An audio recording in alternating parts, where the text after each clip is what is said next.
تم يوم أمس عرض الإعلان الثاني من مسلسل سلطان محمد الفاتح الحلقة 63. الإعلان وكالعادة جاء حماسي وقوي للغاية ومبشر بحلقة قوية إن شاء الله سبحانه وتعالى، حيث شاهدنا في الإعلان الظهور الأول لستيفن وكاترينا ملك وملكة البوسنة، والتي ستكون جوهر المسلسل في الحلقات المقبلة إن شاء الله سبحانه وتعالى.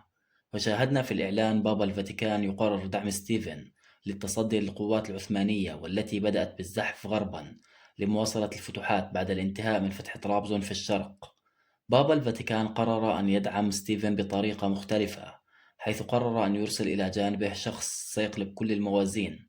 هذا الشخص هو فلاد، الذي بدأ بإظهار عدائه العلني للعثمانيين، خاصة بعد قيام السلطان محمد بتعيين شقيق فلاد الأصغر الأمير رادو أميرا على الأفلاق بدلا من فلاد، وقيام السلطان بحبس فلاد بعد كشف مخططه لإنقاذ الإمبراطور كومينينوس. فلاد تمكن من الهرب من زنازين توكات بعد قيامه بقتل عدد من الحراس، ويبدو أننا سنشاهد حلقات دموية جدا، حيث شاهدنا فلاد يقول لملكة البوسنة أنه يحب التصديق والختم على كلامه بالدم، وشاهدناه يقوم هو وعدد من رجاله بمجزرة في أحد الأماكن التي يبدو أنها خاصة بالمسيحيين، حيث أن إجرام فلاد تاريخيا طال المسلمين والمسيحيين دون استثناء.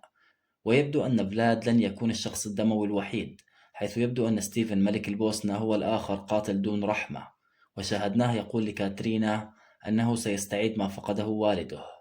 لكن هذه الوحشية والإجرام لم ولن تجدي نفعا مع عزة المسلمين المتمسكين بدينهم على طول الزمان، فقوة المسلمين مستمدة من دينهم، والله غالب على أمره ولكن أكثر الناس لا يعلمون.